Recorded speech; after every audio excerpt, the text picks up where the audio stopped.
마가복음 8장 22절부터 26절까지의 말씀, 저와 여러분이 한 절씩 교독합니다.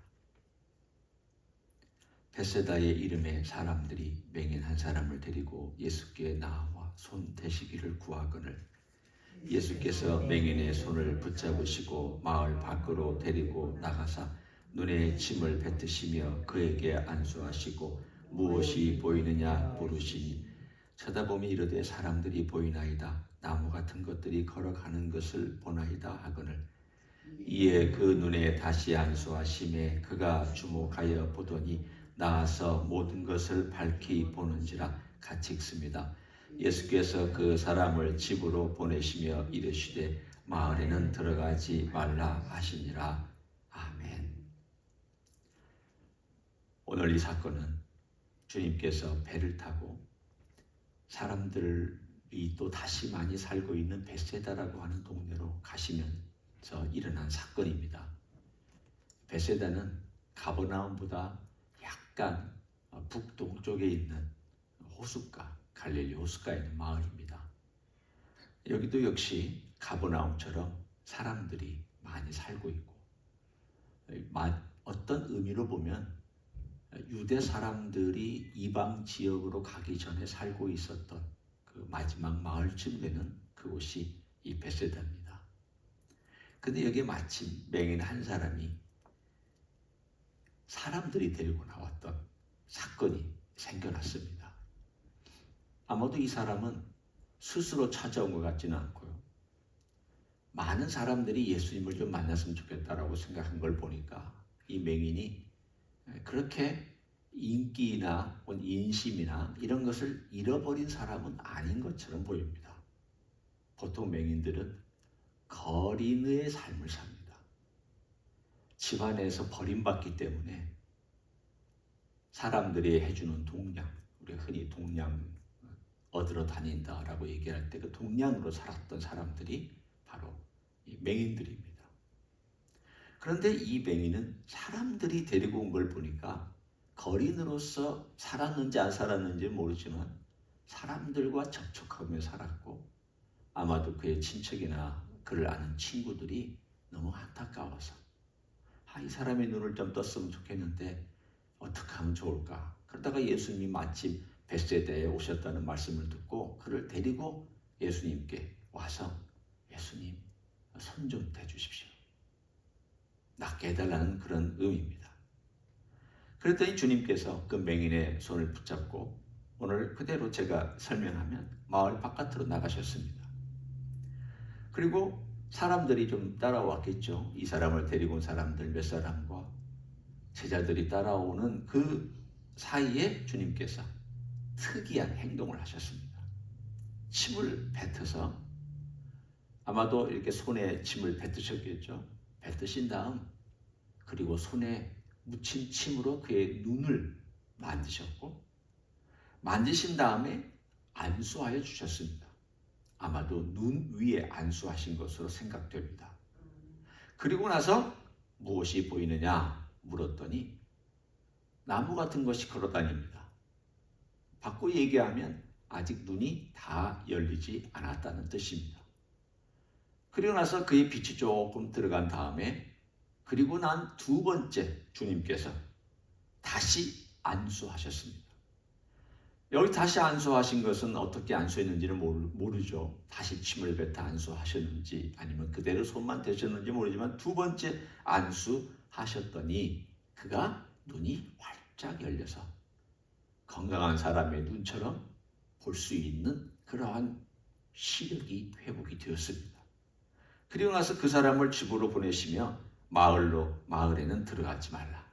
네 집으로 가라. 예수님께서 이것 때문에 또 사람들이 소란이 일어나고 바리새인이나 사두개인 같은 쓸데없는 일들을 일으키는 사람들에게 이게 소문이 들어갈까 봐 아마도 염려하셨던 것 같습니다. 아주 단순한 사건입니다. 그리고 우리가 읽은 것도 그냥 6, 7절밖에 안 되는 아주 짤막한 이야기입니다. 이 이야기 자체로도 의미가 있죠. 예수님께서 왜 이렇게 특이하게 하셨나? 그리고 두 번이나 안수하셨나? 예수님의 능력이 부족해서 아닙니다. 우리 같으면야 기도를 계속 해야죠.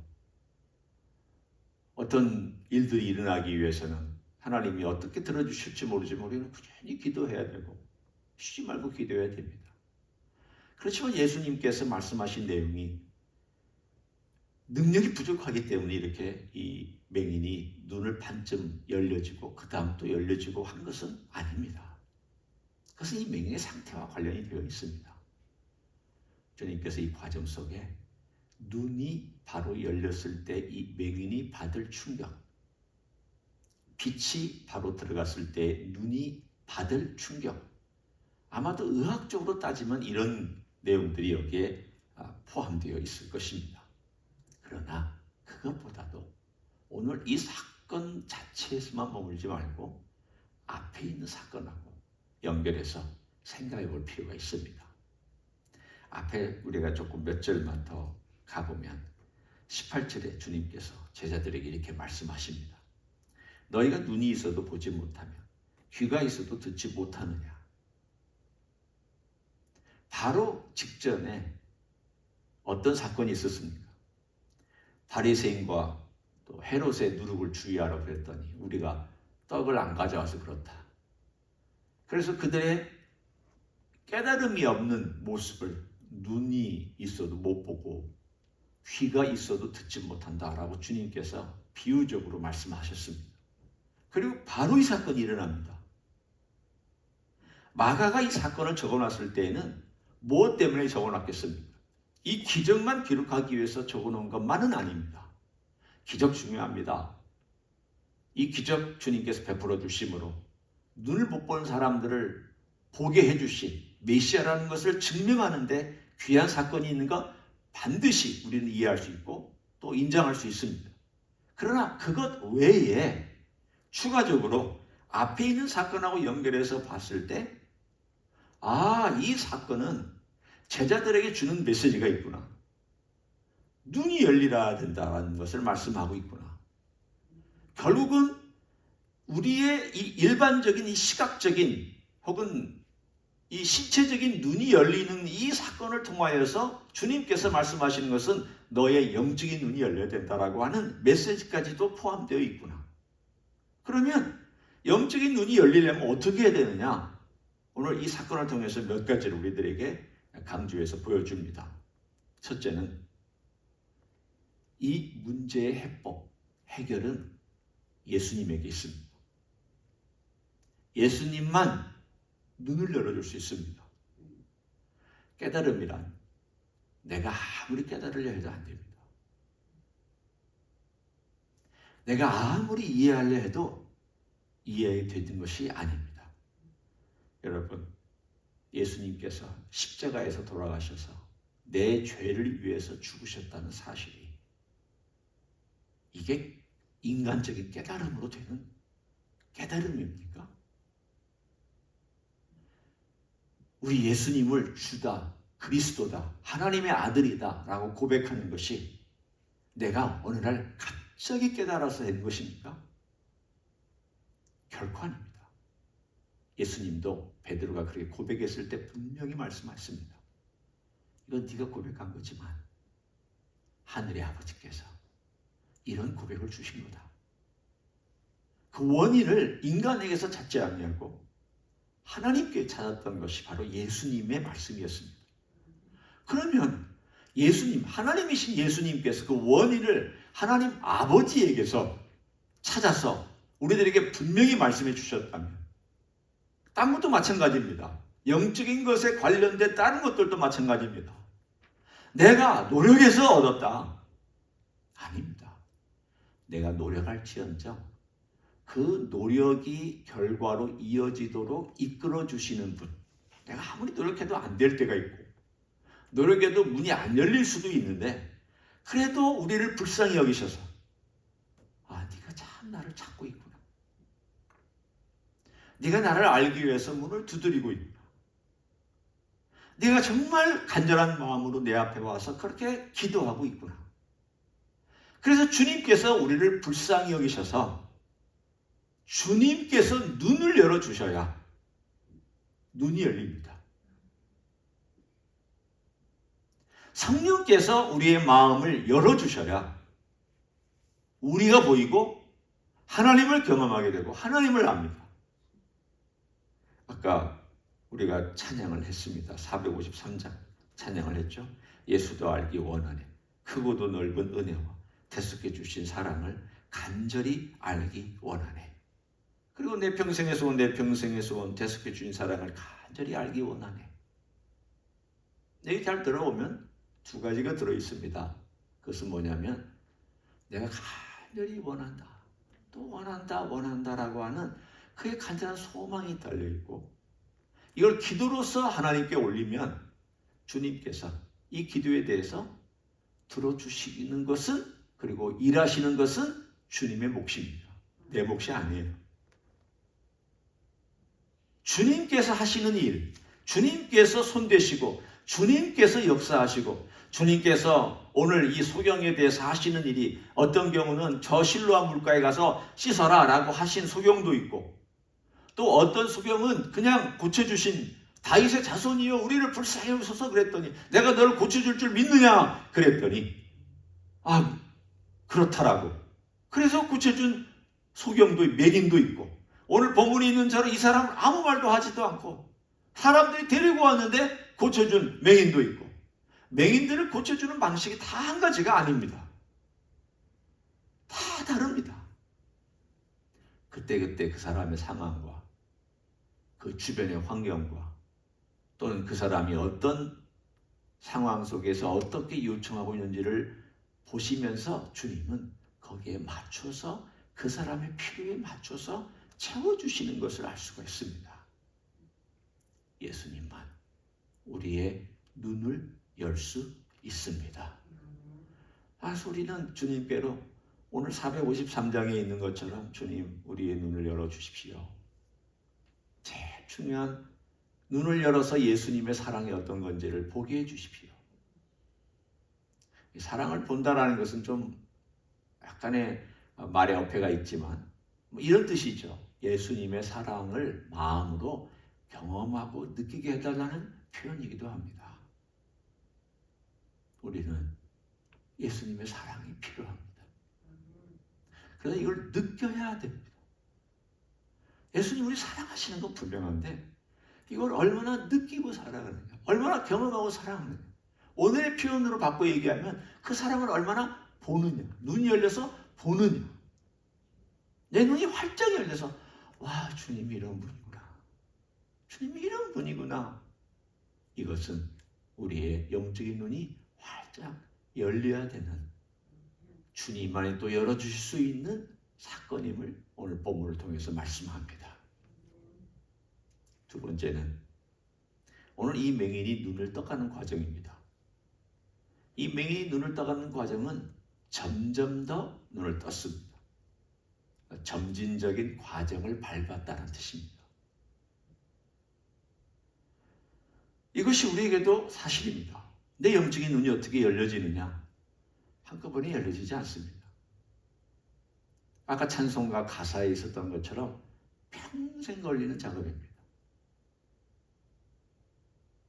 그렇지만 주님 앞에서 주님께서 우리의 눈을 열어주시기를 기대하는 마음으로 늘 간절히 기도하는 사람은 평생 동안 그 깨달음과 그 길을 경험하면서 걸어갈 수 있습니다.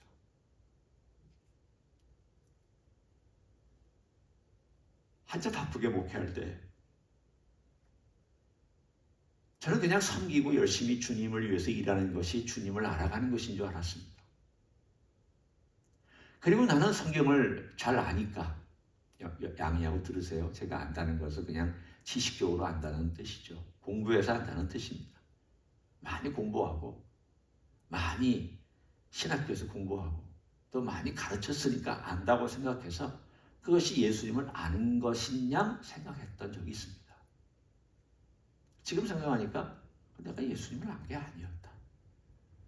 그건 예수님을 안 게 아니라 예수님에 대한 지식을 아는 것이었고 예수님이 어떤 것인지 신학적으로 에세이를 쓰는 글을 쓰는 그러한 지식이었지 내 삶 가운데서 사람과 관계에서 부딪히면서, 그리고 내 속에 있는 죄와 악을 보면서, 그리고 내가 얼마나 주님의 은혜가 필요한 사람인지를 알고 주님의 은혜가 필요하다고 간절히 구하고, 내 눈이 열려서 주님의 그 놀라우신 사랑과 그 놀라우신 은혜를 내가 그 깊숙한 곳에서부터 깨닫고 그걸 알아가는, 그거하고는, 신학적인 지식하고는 상관이 없습니다.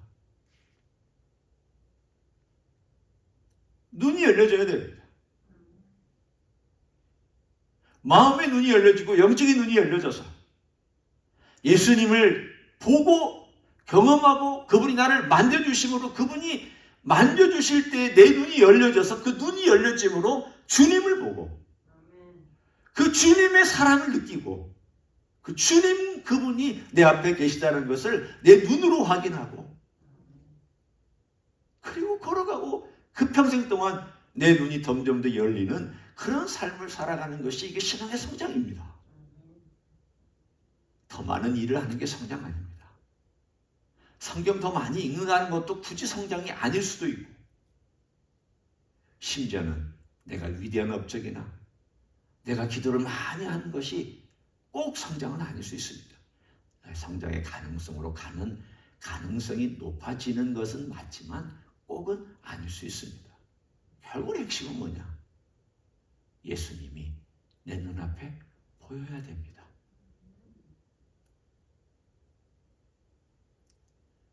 제가 말하는 것은 이 신체적인 눈으로 이렇게 환상으로 본다는 걸 얘기하는 게 아니라, 우리의 마음으로, 우리의 심령으로, 우리의 중심으로 예수님을 얼마나 경험하고 눈앞에 있는 것처럼 알고 그분을 깨달아가고 그분의 빛을 사모하고 간절함.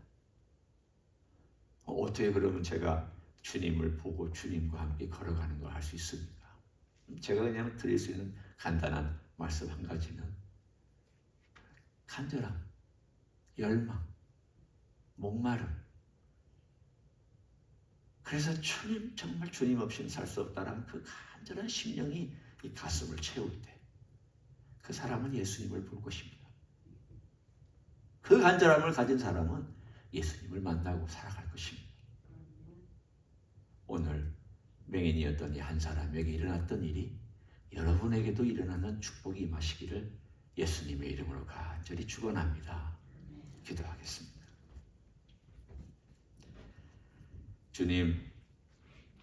주님께서 공생의 기간 동안 벳세다에서 이름이 없는 한 맹인을 만났습니다. 사람들이 그를 데려와서 만져 달라고 부탁드렸을 때에 주님은 그를 불쌍히 여기셔서 거절하지 아니하시고 그를 데리고 마을 바깥에 가셔서 손에 침을 뱉으신 다음 눈에 대고 침을 바르시고 안수하시며, 그리고 두 번째까지 안수하시며 그로 하여금 눈을 열어주신 이 기적을 인하여 감사를 드립니다. 한 사람의 눈이 열려지는 기적일 뿐만이 아니라 보고 있는 제자들에게도 이것은 영적인 교훈이 되었습니다. 내 눈이 열려져야 되고 예수님이 만져주심으로 내 눈이 열려져서 주님을 알아야 되고 주님을 배워야 되고 깨달아야 된다는 것을 말씀해 주셔서 감사합니다. 우리의 눈이 열려져야 주님을 볼 뿐 아니라 우리 자신 스스로도 볼 수 있는 줄 믿습니다. 우리의 눈을 열어주셔서 주님을 알아가고 갈망하고 목말라하는 하나님의 종들이 되게 하여 주시옵소서.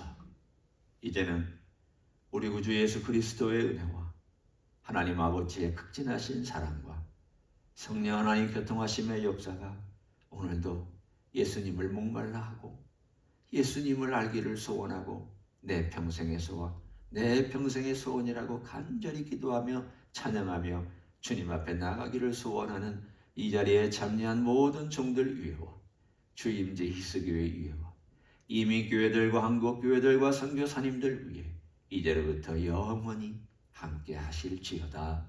아멘.